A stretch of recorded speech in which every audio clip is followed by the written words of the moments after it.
Trick Williams finally made his debut on the main roster, y'all. Looking good in that cocaine white chinchilla. Mr. Whoop That Trick, walking in his fresh lemon pepper stepper.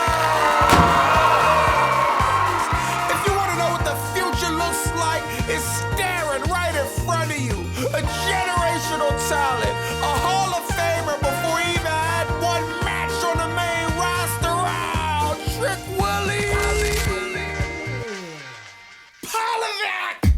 You got one job and one job only, and that's to make sure you stay the hell out of Trick Williams' way. You know, wrestlers like this don't exactly fall out the sky, you know? You don't need a telescope to see that this man is a superstar, and the last thing we need is WWE head of creative, going around writing stuff that's gonna bury Trick Williams. You already had him stuck on NXT for 4 years, and we don't want to see you dragging your feet now that he's on the main roster. You already dropped the ball with Ray Phoenix, dropped the ball with Penta, dropped the ball with Karrion Kross, dog. The next time Triple H goes to the doctor, they need to tell him he has a bad case of butterfingers.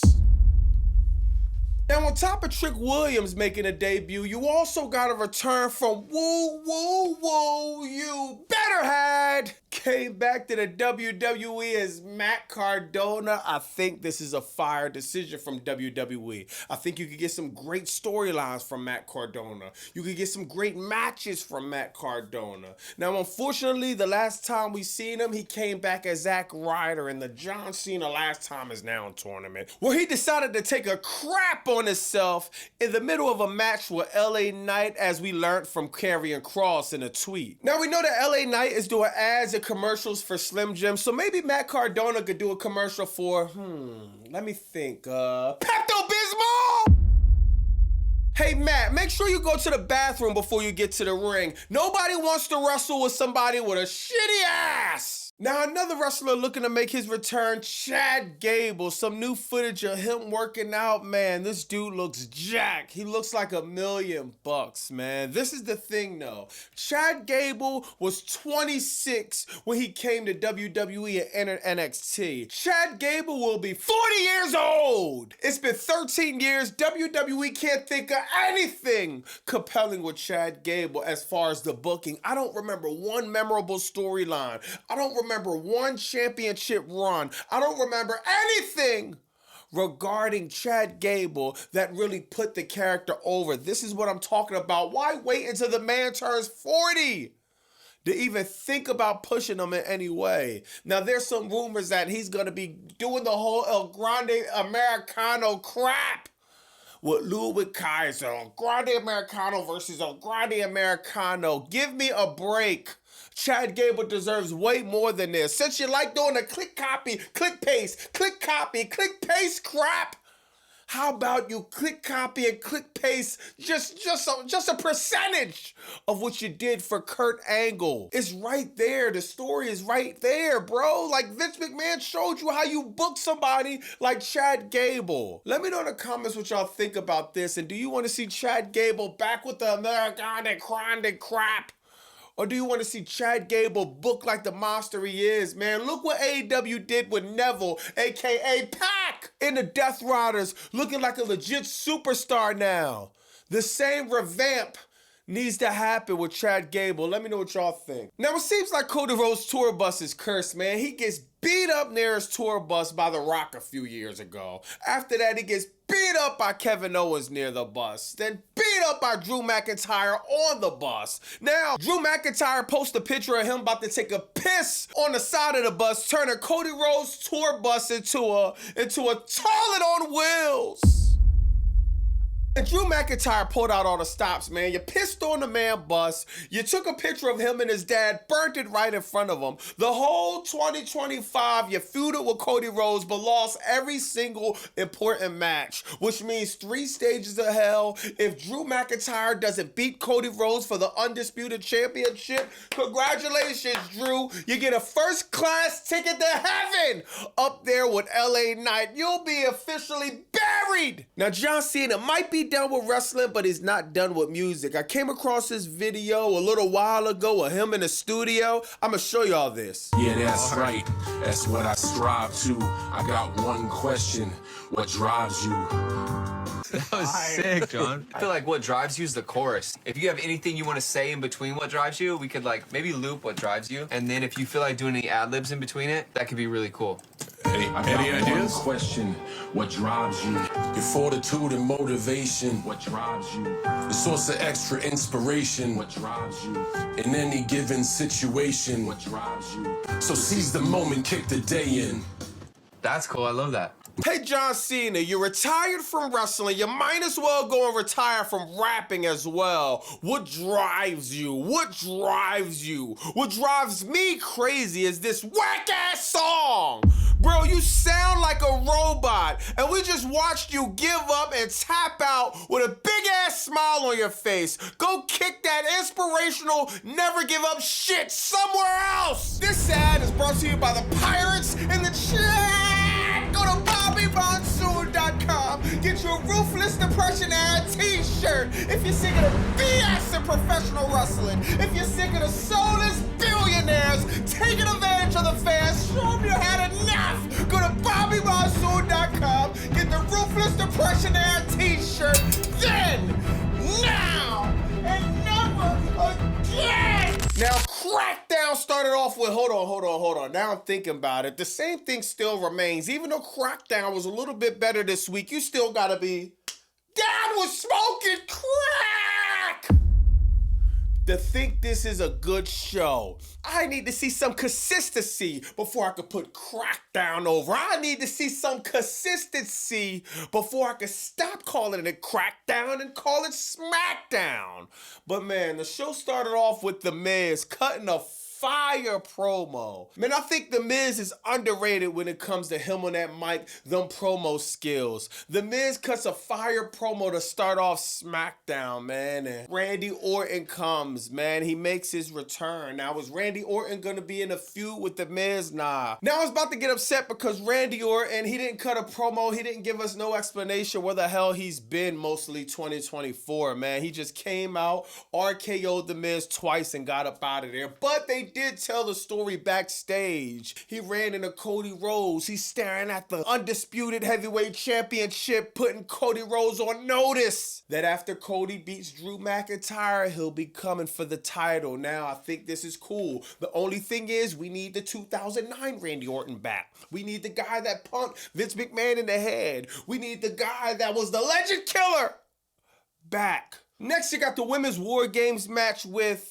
hold on, that's not the Women's War Games. That's just the same exact match we did at Snore Games with Rhea Ripley, Io Sky, Alexa Bliss, Charlotte. Oh my God.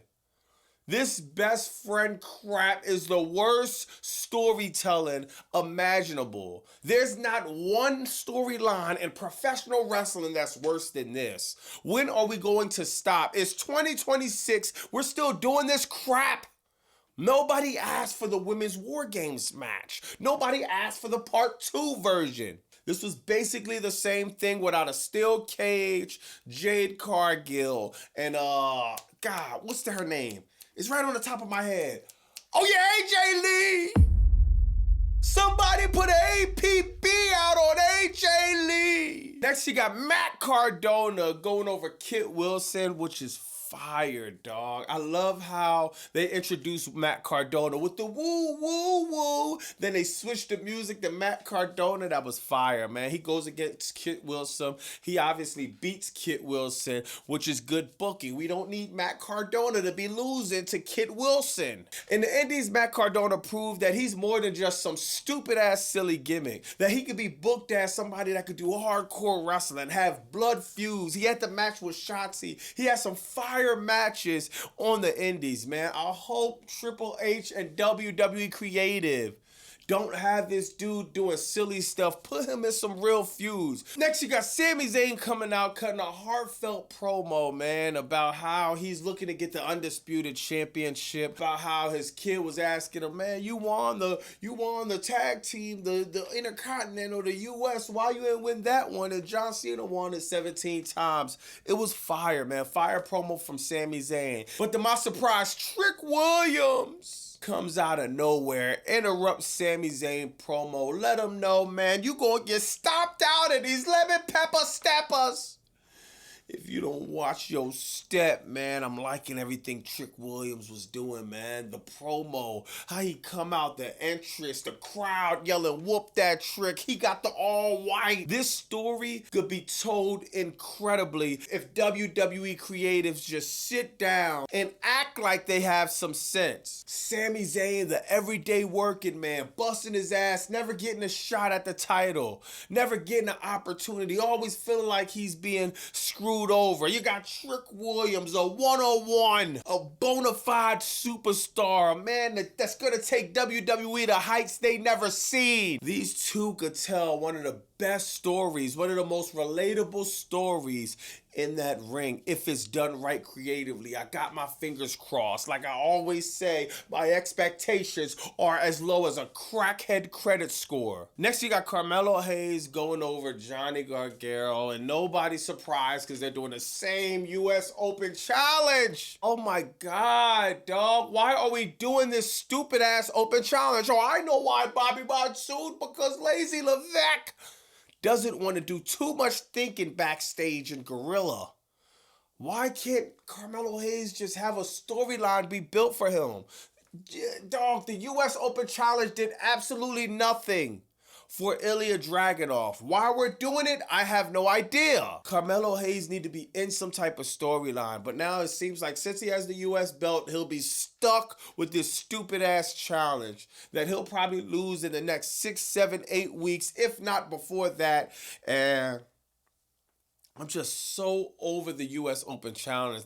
Oh my God, they keep doing the same crap. Next, you got Drew McIntyre playing mind games with Cody Rhodes.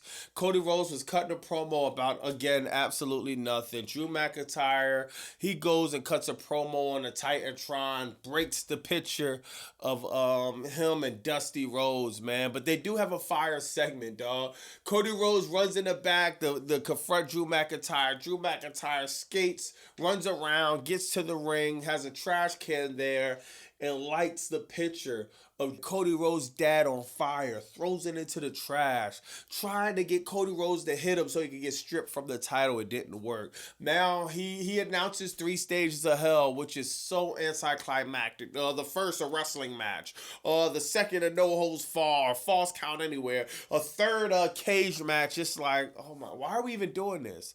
Y'all should have just had a street fight or something. Why are y'all even doing 3 stages of hell when 2 out of 3 is just regular matches? One's a regular match. The second one is a regular match where you can get pinned outside the ring. Who cares? Next, you got Chelsea Green losing the US title to Julia, and no one cared, bro. Seriously. To be honest, I don't even know why Chelsea Green lost the title. Chelsea Green has the presidential gimmick. Why not give her a longer run with the title? You just took it off of her to put it back on Julia so Julia could do nothing with it. Julia, one of the best prospects to come out of NXT. WWE has buried Julia. She wins the title for a second time so she could do absolutely nothing with it.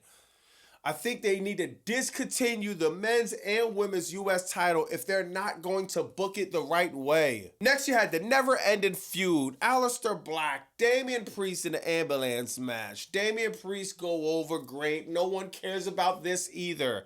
They're not fighting for a championship. They're not fighting for US, Intercontinental, Heavyweight, Speed, Tag Team, Women's, NXT. They're not fighting for nothing. Wasting everyone's time. And it's just like, God, thank God this feud is over.